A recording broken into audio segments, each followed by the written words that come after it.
Welcome to Empowered. I'm Elizabeth Naumovski. We've heard so much talk about AI or artificial intelligence. Corporations are unlocking their content creation. Fraudsters are capitalizing on their scams and deep fakes. But today's show is about empowering ourselves with artificial intelligence. We'll understand it and find out how to enhance our lives personally with AI. And what is a humanoid robot and how are they becoming more intelligent with generative AI? Today, I'm joined by Barbara Gray, a chartered financial analyst, founder and equity analyst at Brady Capital Research Inc. As Barbara says, welcome to the intelligence revolution. Barbara, welcome to Empowered. Hey, thanks very much, Elizabeth. Okay, let's delve right in. You have 8 secrets. So let's start with secret number 1. How can we use the tale of Jack and the Beanstalk to understand why ChatGPT became the fastest growing consumer app in history? Okay, so just to back up there, so what the 8 secrets are, I've been researching, what I do is I research technological, economic, and societal disruption. And as you know, it's interesting because when we spoke back in December 2022, that's when ChatGPT had just been launched. Anyways, going forwards, what I started doing basically since January 2023 is researching exclusively on ChatGPT and generative AI to see how it's changing the whole economic landscape, the corporate landscape. And what I've discovered over the last year and a half is I've discovered these different secrets or insights that really help us understand more about generative AI. So the first secret is the magic beans. In February of 2023, so last year, I put out a research report called ChatGPT's Magic Beans Awaken the Tech Giants. And what I like in my research reports, I like to use themes. And the analogy I used was that, it wasn't just Jack that had discovered the secrets of these magic beans, because ChatGPT, as you said, became the fastest growing consumer app in history. Within 2 months, 100 million people use this app. And what I wanted to do was sort of tell my clients, okay, whereas the physical based beans in Jack and the Beanstalk, they face economics of scarcity. You have to find the beans that it costs money to plant them and stuff. But these virtual beans, the ChatGPT beans, benefit from economics of abundance because it basically costs virtually nothing to plant them and they can be deployed instantly. And that's why on the demand side, we've seen the economics of abundance in AI, and it's just taken off in terms of generative AI. Okay, so let's move to number 2. How can we use the concept of the long tail to understand how generative AI will change the way we shop, listen to music, watch shows, and travel? Okay. First, you have to understand what the long tail is. The Valentine's Day last year, I remember listening to Airbnb's conference call. And on the conference call, the CEO, Brian Chesky, said, AI is really going to benefit our long tail of data. And when he said that, I was like, oh, the long tail. I remember back in 2006, Chris Anderson published the book, The Long Tail.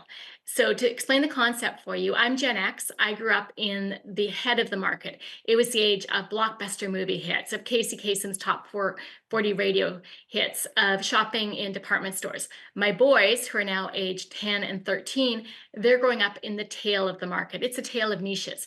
It's Netflix, Spotify, Amazon, YouTube. It's very different. And what I realized when I heard Brian Chesky say those words back in February last year, I'm like, this is really going to help companies unlock their long tail of vertical search. And you're starting to see this deployed. I think the reality is within a year, every single vertical search company, whether it be in retail, in entertainment, in travel, they're all going to integrate ChatGPT. So how it empowers us, it's just going to make our lives better. We'll be able to find things. Imagine, with Netflix, instead of having to rely on their algorithms, maybe you could say, hey, I would love to watch a show that's set in New York City, that's a romantic comedy and set in the 1990s. And it could find you these shows. Netflix hasn't done that yet, but I think soon, hopefully they will. With Spotify, they just launched AI Playlist. It hasn't come yet to Canada, but when it does, what you'll be able to do if you're a Spotify premium member, you'll be able to just do a generative prompt like you do to create images and say what kind of music playlist you want to have, and it will populate it based on your listening history and your musical preferences, which is so cool. So that's how it's going to empower us in terms of that, just really making life a lot better for us. Okay, so I'm really looking forward to coming back and talking to you after commercial break so that we can talk about secret number 3 and find out more. So please don't go away.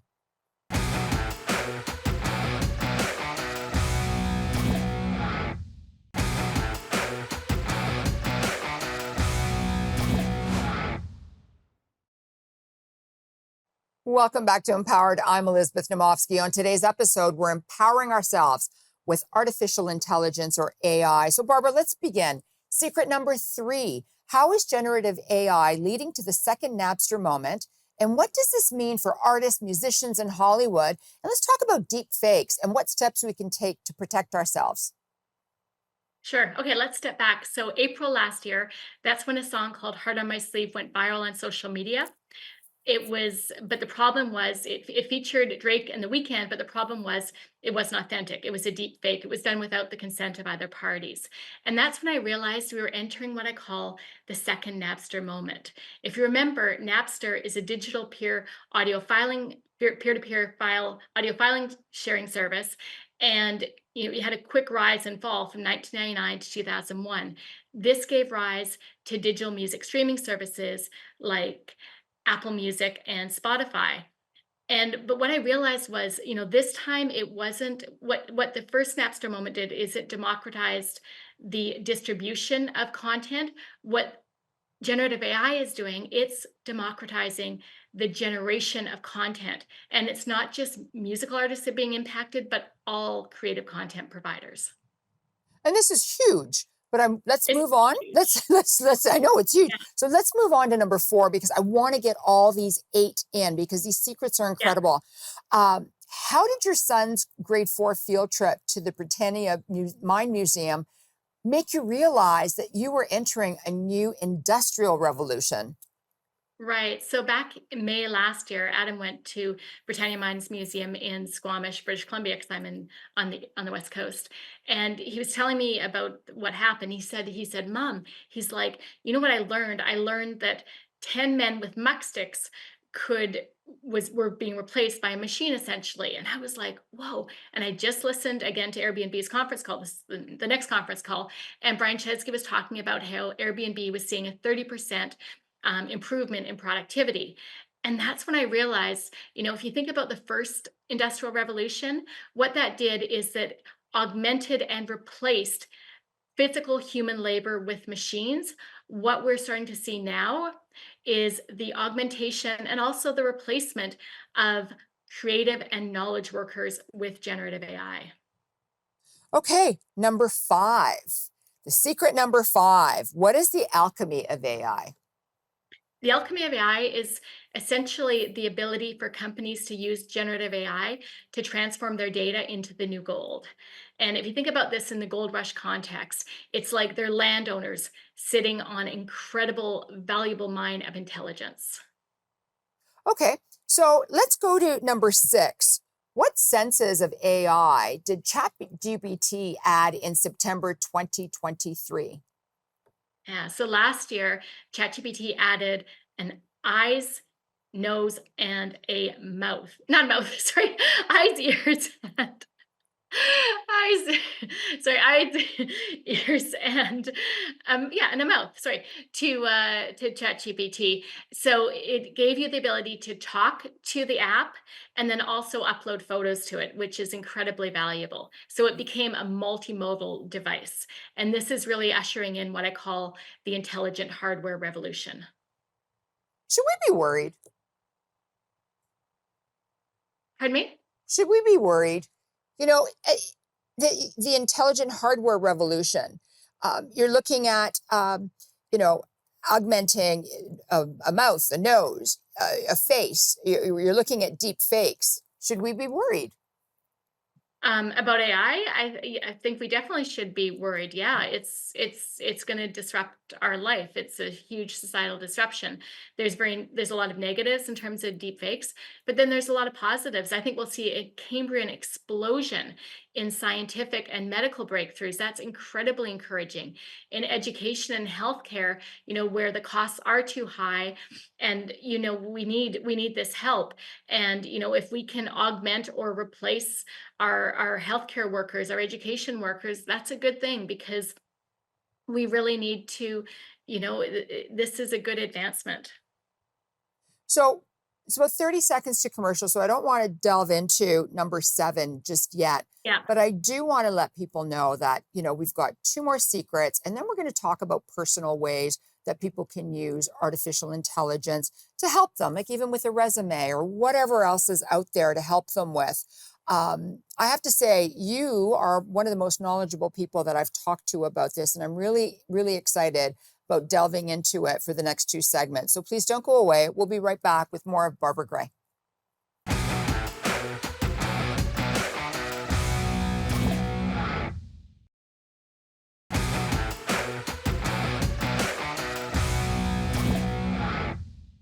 Welcome back to Empowered. I'm Elizabeth Naumovski. On today's episode, we're empowering ourselves with artificial intelligence, or AI. So let's begin. Secret number 7.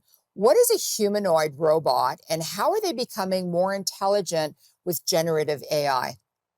Right. So a humanoid robot is a robot in the human factor. And how they're becoming more intelligent with generative AI, basically companies are now using these large language models to train the robots. So they're getting a brain.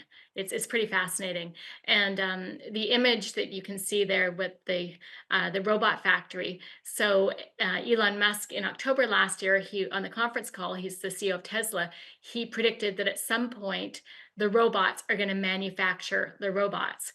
And when he said this, I got this dystopian image of him in my mind, which I created using an AI image generator, which you can see there. Basically, robots building replicas of themselves in an endless assembly line. So that's what it is.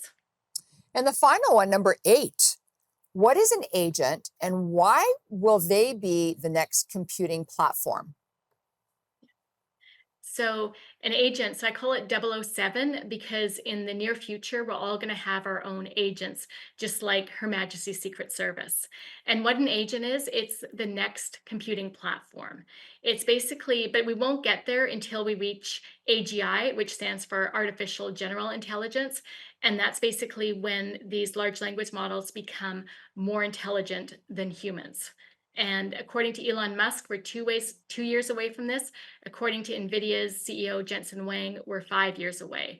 But it's not that far off. This has all happened so quickly. There was no such thing as Chat GPT. There was no such thing as artificial intelligence. And all of a sudden, it's everywhere.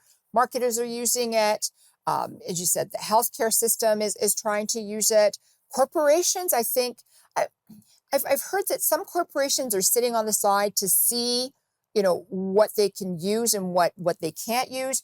And then I've seen other ones just go all in and say, this is the best thing around and everybody should be using it. So there's a lot of different ways that people are thinking of using it. Do you think that this is just the beginning, and within 5 years from now, like we'll be at a completely different level that we haven't even thought about yet? Completely. And I don't think it's not going to be 5 years from now. It's going to be a year from now. When So I went to South by Southwest at a recent conference in Austin, Texas in March, and one of the presentations I attended, they were talking about how AI amplified humans are going to be 10 times to 100 times more capable than normal humans. And if you think about it, right now we're digital amplified humans. I was just in Toronto on a meeting with clients and trying to find a coffee shop. I couldn't find a coffee shop unless I had my iPhone out with the Google Maps. So we are definitely digital amplified humans now. In a matter of time, a very short matter of time, we're going to become AI amplified humans. okay, so how can I use generative AI to empower me, myself? Okay, it depends what context. If you're thinking of one of the first use cases I did was, in the home. So planning meals. What's great about it? This is one of the first things I did is I'm like, give me a list of 5 healthy dinners that are easy to prepare. And it gave me the list, and then I was like, okay, give me the list of the ingredients, combine them together, and sort them into grocery store section. And then you could just take the list and you can go shopping. And now they even have plugins so you could get Instacart to basically add it to your Instacart order, and it gets delivered to you. So So that's one easy other application. than shopping at home, how can we use ChatGPT to help with our daily tasks then? The other daily task, the big thing is travel planning. I think that's huge because that's a very time-consuming activity. So a good example is in actually a year ago, I asked ChatGPT to come up with a bucket list for my family. Like, what are all the different trips we should be thinking of going on at the different stages of my boys' lives?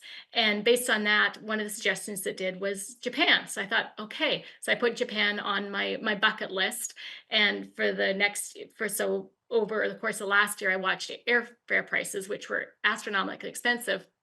Then a cheap airline, a low cost airline launched just at the beginning of the new year, flying from Vancouver direct to Tokyo. So I booked it. And so I used ChatGPT to plan my vacation in Japan. So that was pretty cool. But then my husband actually got um, hit by a kid wielding a selfie stick when we were skiing up at our local ski mountain just before our trip. So then I had to ask ChatGPT to modify the trip. So how could you do it with on crutches? So I took my itinerary and transferred over to get, to how you could modify it if you're a bit disabled.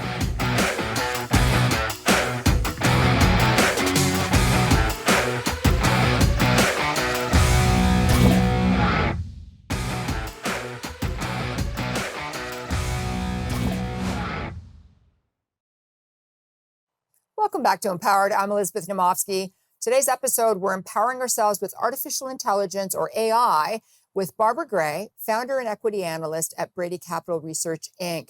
So let's just continue, because this is our last segment. We've got so much to talk about. At work, how can we use ChatGPT to be more productive and creative at work? Yeah. One of the first use cases I did back in January last year is I put out a weekly research note for my clients, and I usually put a image attach it to every note. And I used to use Adobe stock photo, and it used to take me 30 minutes every week to try to find the perfect picture. Now, it's what I've been doing since January last year is using either Midjourney or OpenAI's DALL-E or Microsoft Copilot, and just creating a customized image. And all the ones that you've seen in the secrets, those were all created using an AI image generator. So that was pretty cool. So before we went to break, we were talking about your trip to Japan, and you were Yes. using ChatGPT to help you with whatever schedule you'd created, to see whether it could be changed because your husband was hit with a child with a selfie stick or Mhm. on the ski slope. And you were talking about, you talked to ChatGPT to get your money back. Did you get your money back? We did up to a limited amount.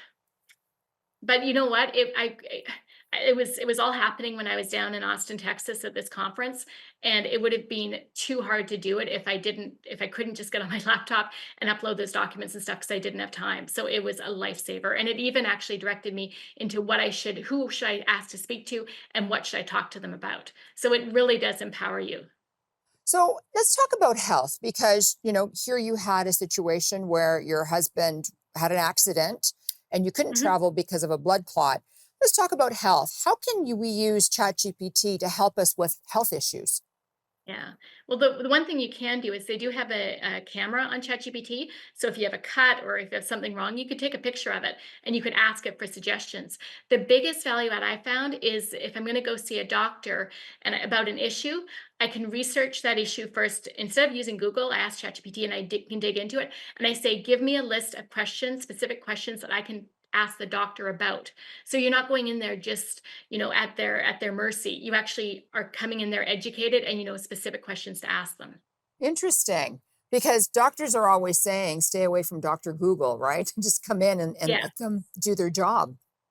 Yeah, but having questions to ask is it, because you have to be educated, because our healthcare system is a mess right now. It's really hard to get a doctor's appointment, so it's really valuable to have that, so you can maximize your use of your time. Okay, so let's talk about how to use ChatGPT to help us with a job search. Okay. I'm not looking for a job, but one example is actually I've got a summer intern student starting with me tomorrow, and I'm convinced that he used ChatGPT to help him with his job search. And actually, on that topic, actually, I just used ChatGPT yesterday. I asked it, okay, I've got this intern starting. What should I do? Any legal contracts? And it suggested an NDA. So I'm not a lawyer, but in 10 minutes, it whipped up a personalized NDA for me. which is pretty incredible. In terms of if you're looking for a job, the biggest thing is you can tell it what you're looking for. This is your background, and it will actually recommend employers that you should reach out to. Then once you've got the list of employers, then you can target them. Resumes, just use LinkedIn. You don't have to use resumes, I don't think, these days. But what you can do is you can take your resume or what the job title you're going for, and then copy and paste the person's LinkedIn profile into that and say, write a cover letter personalized to this person, and it does it. Economies of scale. You can just dash these things off. So it's so empowering that way. So in one word or less, how much do you love artificial intelligence? I love it and I hate it. Yeah. You know, I love it because for me it's fascinating because I research disruption. So it's made the last year and a half of my work really fun because I love teaching clients and educating clients about how you can make money using investing in these generative AI stocks, and companies are going to benefit from it. But I also hate it because I'm creative. You can see behind me, that's the painting I did. You know, and this thing can create artwork like anything. Also writing, I've written, I guess I've published 12 books now. And the reality is everybody can be a good writer. There's a lot of information to unpack in this show. I hope we can all empower ourselves positively with artificial intelligence. I'm Elizabeth Naumovski. Bye for now.